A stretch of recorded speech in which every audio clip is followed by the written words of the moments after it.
Good morning, good morning, good morning. It is June 16th, 2026. I kind of feel like this is a video log, like start date, June 16, 2026. My name is Kara-Leah, and I am an spiritual integration specialist, coach, teacher. And what that means is that I support humans to integrate the path of awakening and liberation. And it kind of works in two different directions. So for some people going through Kundalini awakening or coming off the back of plant medicine ceremonies, I support the integration of the expansion that's often happened that can cause a lot of destabilization in the body-mind complex. And then I also support people that are coming into the path to integrate the practices and teachings into their daily life. So that's my jam. That's what I do. And I'm showing up today because I want to start showing up more online and just in the realness of what is unfolding. So what you're going to get out of this video is realness and some transmission of what it means to actually live embodied liberation, right? So right now in my life, there is a lot of intensity going on. I am holding a lot in business and parenting and health and finances and relationships. And I'm feeling like heavy, weighed down. There's a lot of emotion. And I am still focusing on showing up for practice. And this is a big one, right? In the tantric lineages, there is the recognition sutras, right? It's this incredible transmission from Shamaraja, who's a student of a bit of a Gupta. And the core teaching is that the inherent nature of self and the world is the joy of aliveness, the joy of awareness. And this teaching is like, if you grok this teaching, oh my God, that's the thing. So I'm really working with it because on the physical material realm, there's all this challenge that's happening that is making me feel a particular way. There's a heaviness, like I'm not feeling the joy of awareness, except I am choosing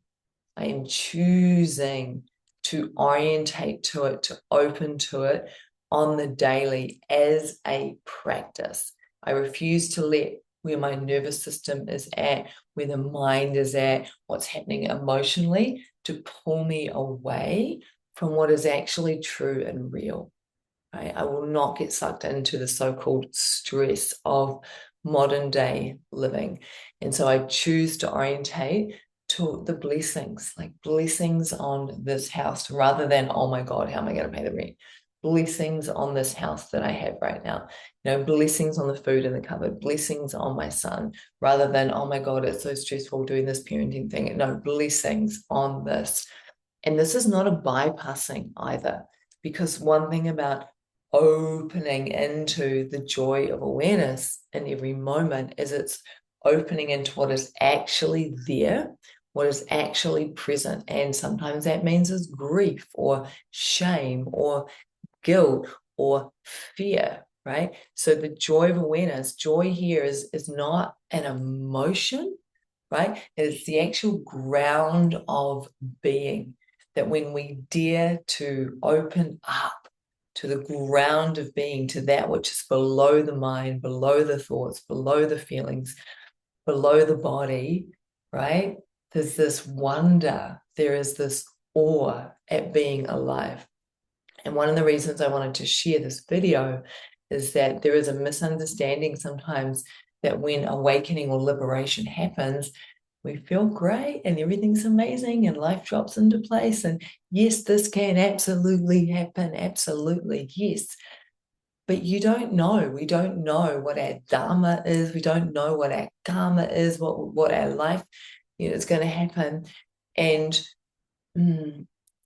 it's entirely possible to be so tapped in and opened up to the nature of self and the nature of reality and still be dealing with intensity of all kinds in terms of challenge, it being challenging to live for various reasons. Like I'm having another wave. What I notice with karma and burning up karma, which there's a bit okay, words.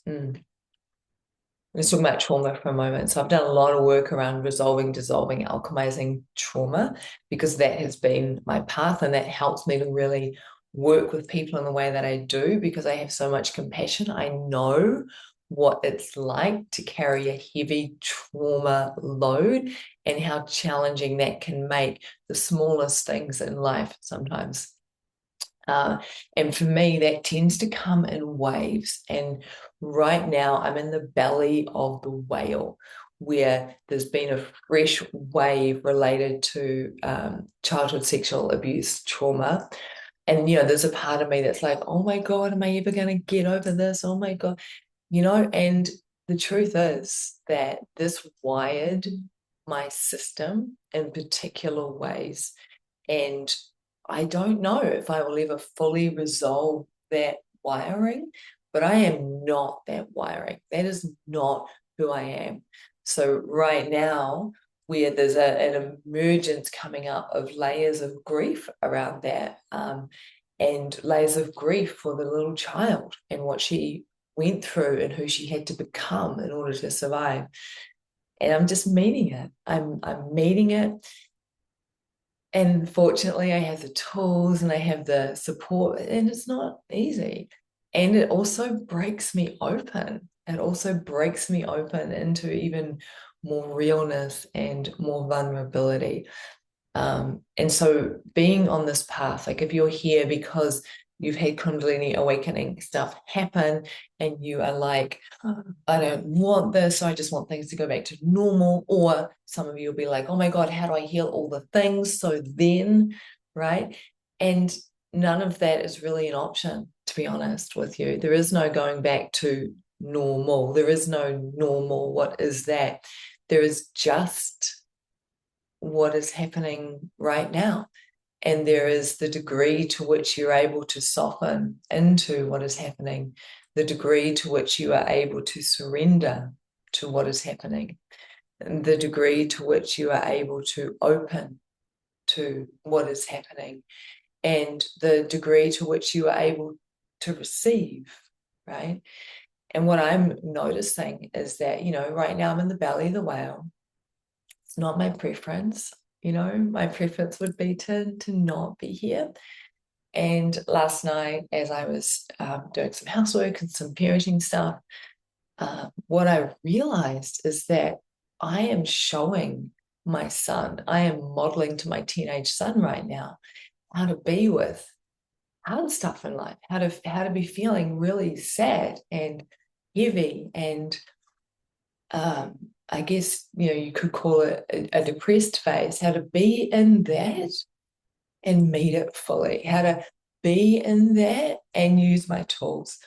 And then what comes through is like, oh, wow, okay, this is an incredible thing to be able to model for my son. I am so grateful that I'm able to do this because I don't know how him receiving that right now might be so beneficial for him and his growth. And this is the thing that a lot of spiritual teachers or a lot of coaches don't necessarily share, is that there is mastering the path doesn't mean that this shit doesn't happen, right? Mastering the path doesn't mean that you just get what you want all the time. Mastering the path doesn't mean that you're able to manifest exactly what you want all the time. Mastering the path means that you can be with what's arising wholeheartedly, full surrender, full opening into it without forgetting. I would say in some ways, mastering the path is being in the hardest moments of your life without forgetting who and what you actually are, which is the joy of awareness, the joy of aliveness. And without forgetting to tune into your practices, without forgetting to tune into your tools, without forgetting. And, there's a part of me that's like, okay, for whatever reason, this is my path right now. And it's where I am right now. And it's entirely possible that, the way the waves come, that I just had a moment where I'm like, am I even recording this? it's entirely possible that there may be a moment that comes where there's just so much ease and joy for days, for weeks, for months, for years, right? But if I was in that all the time as a teacher, would I be able to speak in a way that connects with humans going through hard stuff, right? And so whatever is happening, I see the gold in it. I'm able to receive the blessings of the hard, challenging stuff because I know how to open to it. I know how to open to the joy of awareness in each and every moment, in each and every moment. So it's 3 minutes before I need to wake my son up to go to school. And there's a lot of tenderness here, and there's a lot of emotion here. So I'm going to be with all of that because this is the thing when we open to what is there, no matter how hard it is, what I notice is that the sweetness of simply being human, even when it's really hard, there's something in that. And so being a joy rebel, this is the last piece, being a joy rebel for me is so much about training myself to go in and open to everything. And every time I do it, I just feel so much beauty at being human, even when it's tough. So that's your little video log update for June 16th. My name is Kara-Leah, and yes, I support people. I'm a spiritual integration specialist. It's a totally made up phrase, and you're allowed to do that. You're allowed to make shit up. You're allowed to decide or to notice who it is that you are becoming and to own it and to claim it. So this is me in this incarnation right now. And if you'd like to work with me, just reach out and I can support you through your transition, whatever that transition might be in life, whether you're moving countries, moving jobs, moving relationships, or you're going through Kundalini awakening or the integration of a medicine ceremony. Just so much love to you all. May you know the truth of who and what you are.